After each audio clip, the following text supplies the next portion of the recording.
डाक में कुछ चिट्ठियां आई पड़ी हैं। निर्मल एक बार उन्हें उलट पलट कर देखती है, पर पढ़ने को उसका मन नहीं कर रहा।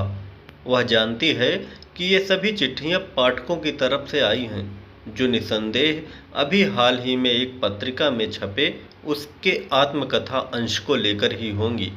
अधिकांश में उसकी तारीफ होगी, कुछ में उसके साथ सहानुभूति दिखाने की कोशिश की गई होगी, और हो सकता है एक आध चिट्ठी में आलोचना भी हो। पता नहीं क्यों आजकल पाठकों के आए खतों को वह उतनी बेसब्री से नहीं पढ़ती जितनी बेसब्री से पहले पढ़ा करती थी। उसकी रचना पर यदि कोई खत आता था तो वह सारे काम छोड़कर उसे पढ़ने बैठ जाया करती थी। कई कई बार पढ़ती थी, खुश होती थी।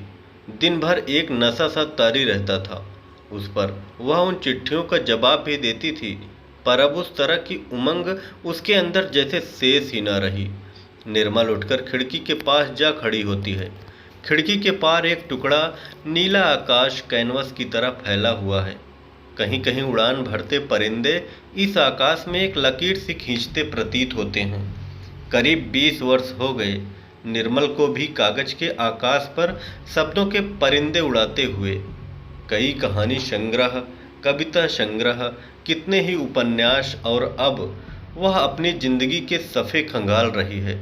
उम्र के इस पड़ाव पर वह अपनी आत्मकथा लिख रही है, जिसका एक अंश हिंदी की एक प्रसिद्ध पत्रिका में अभी हाल ही में प्रकाशित हुआ है। उसकी नज़र फिर से मेज पर पड़ी चिट्ठियों पर पड़ती है। उसको लगता है मानो मेज पर पड़ी चिट्ठियां उसको अपनी ओर खींच रही हों। वह छोटे छोटे पैर उठाती मेज के पास आ खड़ी होती है। चिट्ठियों के ढेर को एक बार फिर उलट पलट कर देखती है। अचानक एक लिफाफे पर उसकी दृष्टि स्थिर हो जाती है। लिफाफे के बाहर भेजने वाले का नाम पढ़कर वह सोच में पड़ जाती है। उसके हाथ तेजी से लिफाफा खोलते हैं। इतना लंबा खत! यह तो उसकी कॉलेज की सखी रंजना का खत है। वह कुर्सी पर बैठ जाती है। कांपती उंगलियों से पकड़ा हुआ खत वह बेसब्री से पढ़ना शुरू करती है। प्रिय निर्मल, अरे तू तो बड़ी लेखिका बन गई है। तेरी एक दो कहानियां मैंने पहले भी पढ़ी थी, न जाने किस पत्रिका में, पर मुझे नहीं पता था उन कहानियों की लेखिका मेरी सखी निर्मल ही है। यह तो मुझे उस पत्रिका से पता चला जिसमें तेरी आत्मकथा तेरे परिचय और चित्र के साथ छपी हुई है। सच पूछो तो मैं यूं ही वक्त कटी के लिए इस पत्रिका के पन्ने उलट रही थी कि तेरी फोटो पर मेरी निगाहें रुक गई। फिर तेरी आत्मकथा को पढ़े बगैर रह ना सकी। पढ़ लेने के बाद मैं पूरी रात बेचैन रही। नींद पता नहीं कहाँ रास्ता भूल गई थी। मेरे तेरे संग बिताए हुए दिन याद आते रहे। वो कॉलेज के दिन मेरी आंखों के सामने जैसे पुनर्जीवित हो उठे। तूने अपनी आत्मकथा में कॉलेज के दिनों का स्मरण किया है, मुझे और रविंद्र को याद किया है। रविंद्र और मुझे तूने ऐसे पेश किया है, वह मेरा सच है। पाठकों को भी वह सच ही लगेगा। परंतु क्या तू सचमुच नहीं जानती कि तेरे साथ क्या हुआ था, या तू जानबूझकर उस सच को आंखों से ओझल किए रखना चाहती है? रविंद्र और मेरी तस्वीर तूने अपनी आत्मकथा में जिस प्रकार प्रस्तुत की है, क्या वह तस्वीर सच के बहुत करीब है? निर्मल, हमने एमए हिंदी एक साथ की है। हम दोनों ने 2 वर्ष कॉलेज के हॉस्टल में एक ही कमरे में बिताए थे। हम अच्छी सहेलियां थीं, एक दूजे को प्यार करती थी। हमारे बीच लड़ाई झगड़ा भी होता था, पर जितना मैंने तुझे समझा है, तो शुरू से ही एक चुप और गुमसुम सी रहने वाली लड़की रही है। तूने कभी प्रतिवाद करना सीखा ही नहीं। जो तुझे मिल गया तो ठीक, नहीं तो सब्र कर लिया। अपना दर्द, अपना दुख, अपनी पीर तू अपने अंदर ही जब्त करती रहने वाली स्त्री है। शायद इसी जज्ब किए दर्द ने तेरे हाथों में कलम दे दी, और तू मुंह से ना बोलकर अपने शब्दों से उन्हें जुबान देती रही।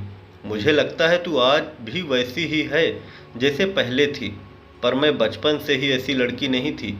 मैं चुप रहना कभी सीखा ही नहीं। अपनी बात चीख चीख कर कहना, अपनी हर बात को लोगों से मनवाना मेरी आदत का एक अहम हिस्सा रहा है। जो चीज़ मुझे पसंद आ जाती उसको हासिल करना मेरी मजबूरी बन जाता। यदि मेरी पसंदीदा वस्तु मुझे आसानी से नहीं मिलती तो मैं उसे छीन लेने की हद तक पहुंच जाती, और छीन भी लेती। बचपन में बहन भाइयों से छीन लिया करती थी। बड़ी हुई तो सहेलियों से छीन लेना मेरी आदत थी। मैं यह कभी बर्दाश्त नहीं कर पाती थी कि जिसको मैं पसंद करती हूँ, जो मैं चाहती हूँ, वह चीज़ कोई दूसरा ले जाए। मेरी इस आदत से तू भली भांति वाकिफ़ है। तेरी कोई भी चीज़ जो मुझे अच्छी लग जाती थी, पसंद आ जाती थी, मैं तेरे से मांगती नहीं थी, छीन लेती थी। चाहे वह तेरा पेन हो, तेरा हेयर क्लिप हो, सूट हो या फिर जूती। तू कई बार एक दो दिन के लिए मुंह फुला लिया करती थी, परंतु मुझसे कोई प्रतिवाद नहीं करती थी। कभी लड़कर अपनी चीज़ वापस नहीं ली। तेरे मुंह में जैसे जुबान ही ना हो। निर्मल, मैं कई बार सोचती थी कि तू कैसी लड़की है। इसी बीच हमारी जिंदगी में रविंद्र आ गया, एक सुंदर खूबसूरत नौजवान, मेरी बड़ी बहन की एक सहेली का छोटा भाई। पता नहीं उसकी देह में कैसी खुशबू थी कि मैं पहली ही नज़र में उसकी हो गई। सोते जागते उसका नशा मेरे पर तारी रहता। हर वक्त उसकी सूरत मेरी आंखों के सामने रहती। वो जब भी मेरे साथ बात करता, मैं किसी दूसरी की स्वप्नमयी दुनिया में पहुंच जाती। वह मेरे संग इतना खुल गया था कि हम आपस में हर प्रकार की बातें कर लेते थे। वो बातें भी जो समाज में वर्जित कही जाती हैं। फिल्म और साहित्य को लेकर हम अक्सर बातें करते थे, विशेषकर वे बातें जो स्त्री पुरुष के बीच की अंतरंग बातों को व्याख्यायित करती थी। मेरे भीतर एक और औरत भूखी रहने लगी। मैं उसकी भूख को कुचलने की कोशिश करती तो वह और अधिक भड़क उठती। मैं सोचती कि वह भूख रविंद्र के सानिध्य में कम हो जाएगी, उसके स्पर्श से वह शांत हो उठेगी, पर ऐसा ना होता। वह और अधिक तेज हो जाती। फिर सोचती रविंद्र की अनुपस्थिति में यह भूख शांत हो जाएगी, पर जब वह मेरे करीब ना होता तो इस भूख को जैसे दौरा सा पड़ जाता। मुझे वह रविंद्र के पास दौड़ा ले जाना चाहती। अभी मैं अपने भीतर की औरत की इस भूख से दो चार ही हो रही थी कि मुझे यह एहसास होने लगा कि रविंद्र की दिलचस्पी मुझ में खत्म होती जा रही है। वह अब तेरी तरफ झुक रहा है। जब वह मुझसे मिलने आता था, मुझे लगने लगता था कि वह मुझे नहीं, मेरे बहाने तुझे मिलने आता है। उसकी नज़रें अब मुझे नहीं तलाशती थी, वह अब तेरे में दिलचस्पी लेने लग पड़ा था। यह बात अलग है कि वह अभी भी मुझसे उसी प्रकार खुलकर बातें किया करता था। वह मेरे लिए असहनीय था, कतई असहनीय। निर्मल, मुझे यह बिल्कुल मंजूर नहीं था कि वह मुझे इग्नोर करके तेरे संग बातें करे। फिर मुझे ऐसा प्रतीत हुआ जैसे तू भी उससे प्रेम करने लग पड़ी थी। वह आता तो तेरा चेहरा खिल उठता, तू अधिक से अधिक उसके संग रहना चाहती थी। मुझे लगा मानो तुम मेरे से मेरी प्यारी चीज छीन लेना चाहती है। मैं रविंद्र को पूरा का पूरा हासिल करना चाहती थी। मेरे भीतर की औरत पागल हुई बैठी थी। मैंने तेरे बारे में रविंद्र से क्या क्या झूठ नहीं बोला, तेरे चरित्र को दागी बताया, तेरी बुराइयां की। कॉलेज के कितने ही लड़कों के संग तेरे संबंध हैं, रविंद्र को मैं बताती रही। मैं चाहती थी कि रविंद्र तेरे से कोई रिश्ता न रखे, तेरे साथ बात न करे, परंतु आहिस्ता आहिस्ता मुझे पता चला कि मैं जो बात रविंद्र को तेरे बारे में बताती थी, वह सब की सब तुझे बता देता था। पर तूने कभी इस बारे में मेरे साथ बात नहीं की, झगड़ा नहीं किया, न रूठी, न रोई, न कल्पी। निर्मल, तूने अपनी कहानियों, अपनी रचनाओं के माध्यम से अपने दुख लोगों से साझा करने की राह खोज ली। तुझे प्रारंभ से ही साहित्य में रुचि रही थी। हिंदी साहित्य की नहीं, दूसरी भारतीय भाषाओं का साहित्य भी तू लाइब्रेरी से इशू करवा कर पढ़ती रहती थी। तेरे पास आज एक भाषा है, एक शैली है, एक ढंग है अपनी बात अपनी कलम के माध्यम से कहने का। पर मेरे पास तेरे जैसी न भाषा है, न शैली है, न मुझे लिखने का कोई ढंग आता है। पर मैं इस खत के जरिए तेरे साथ अपना दुख ही नहीं, एक सच, कड़वा सच भी साझा करना चाहती हूँ। निर्मल, मैंने तुझे ही नहीं, रविंद्र को भी धोखा दिया। पर आज लगता है धोखा तो मैंने अपने आप को दिया था। मैं रविंद्र को हर हाल में अपना बनाना चाहती थी, उसकी हो जाना चाहती थी। मैं चाहती थी वह मेरा रहे, पूरा का पूरा। मैं बाजी हारना नहीं चाहती थी। हमारे एमए फाइनल के पेपर हो चुके थे। एक दिन मैंने रविंद्र से कहा कि मेरी कोख में उसका अंश पल रहा है। उसके पैरों तले से जैसे जमीन खिसक गई। वह घबरा गया। मैंने उससे कहा कि यदि वह महीने के अंदर अंदर मेरे साथ विवाह नहीं करेगा तो मैं यह बात अपने परिवार को बता दूंगी और खुद जहर खा लूंगी।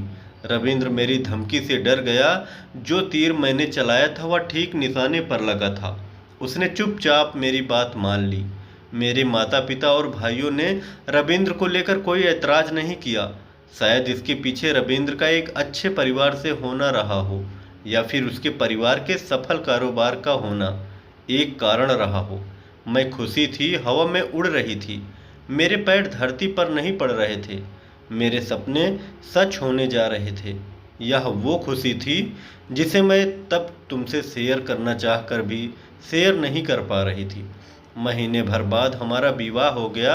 मुझे वो दिन अभी भी याद है जब मैंने आखिरी बार तेरा चेहरा देखा था। तूने कोई रोष व्यक्त नहीं किया था, कोई प्रतिवाद नहीं किया था। तूने हम दोनों को मुबारकबाद दी थी और तेरे चेहरे पर खुशी के रंग थे। पर क्या तू वाकई भीतर से भी खुश थी? नहीं, तुझे बहुत दुख हुआ था रविंद्र की बेवफाई पर जैसे कि तेरा स्वभाव रहा है, तूने उफ तक नहीं की। अपना दुख, अपनी पीर अपने अंदर ही जब्त कर ली। विवाह के बाद हम मुंबई आ गए। पहले रविंद्र अपने पिता और भाइयों के संग मिलकर कारोबार करता रहा। फिर उसने अपना बिजनेस अलग कर लिया। अपने बिजनेस को लेकर वह पागल हुआ फिरता था। वह मुझे प्यार करता था या फिर अपने काम को। पर निर्मल, मैं अपना झूठ कब तक छिपा सकती थी? विवाह के 3 महीने बाद भी जब मैं उम्मीद पर ना हुई तो मेरी परेशानी बढ़ने लग पड़ी। मैं अपने झूठ को कैसे छिपाती? मैंने एक दिन रविंद्र से सब कुछ सच सच बता दिया। मैंने यह झूठ सिर्फ रविंद्र को हासिल करने के लिए बोला था। मैं उससे बेइंतहा मोहब्बत करती थी। पर रविंद्र इस सच को जानने के बाद मेरे साथ कभी हंसकर नहीं बोला। वह जैसे खामोशी के गहरे कुएं में गुम होता चला गया। वह बहुत कम मतलब की बात ही मेरे साथ करता था। उसने अपने काम को और अधिक अपने काम और बिजनेस में झोंक दिया। 1 वर्ष बीता, दूसरा बीता और फिर तीसरा, चौथा, और मैं माँ बनने को तरस गई। डॉक्टरों को दिखलाया तो उन्होंने जो जवाब दिया वह मेरे लिए ऐसा था जैसे मेरे कानों में किसी ने गर्म पिघलता हुआ शीशा डाल दिया हो। मैं जिंदगी में कभी माँ नहीं बन सकती थी।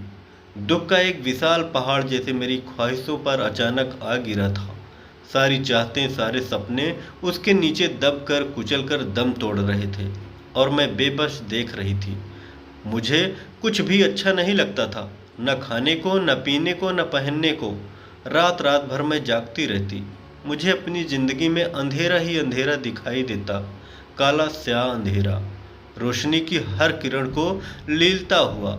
एक दिन मुझे खबर मिली कि पुत्र की चाह में मेरी बड़ी बहन के यहाँ तीसरी कन्या ने जन्म लिया था।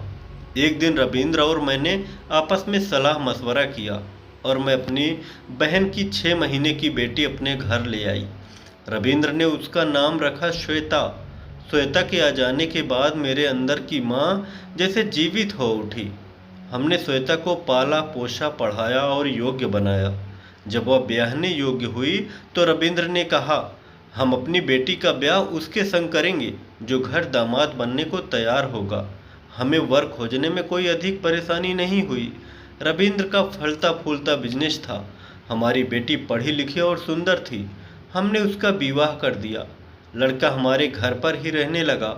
रविंद्र के साथ बिजनेस में हाथ भी बटाने लग पड़ा। और फिर एक दिन मेरी जिंदगी में फिर से अंधेरा छा गया। एक दिन काम करते समय रविंद्र की छाती में ऐसा दर्द उठा कि वह वहीं का वहीं ढेर हो गया। उसको हार्ट अटैक पड़ा था।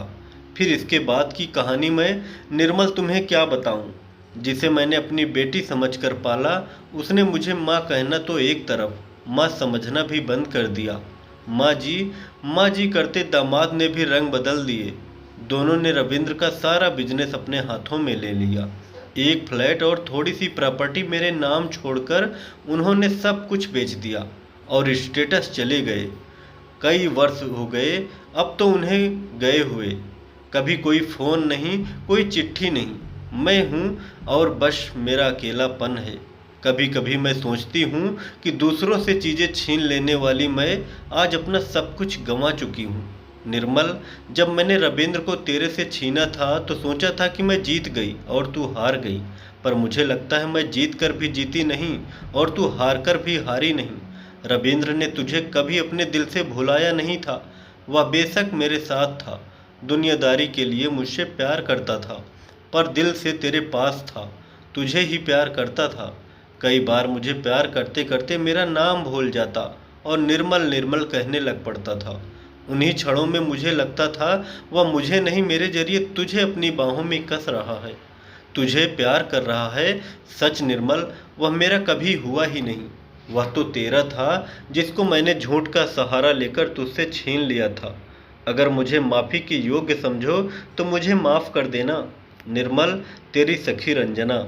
निर्मल के हाथों में खत अभी भी झूल रहा है, उसके हाथ कांप रहे हैं। उसके खत को पहले अपने होठों से लगाया और फिर छाती से चिपका लिया। उसको ऐसा लगता है मानो उसने खत को नहीं, रंजना को अपनी छाती से लगा रखा है। उसकी आंखों से दो मोती गिरते हैं और खत के पन्ने उन मोतियों को अपने जब्त में कर लेते हैं। कहानी कैसी लगी कमेंट में ज़रूर बताएं। कहानी अच्छी लगे तो कृपया चैनल को ज़रूर सब्सक्राइब करें व वीडियो को लाइक करें।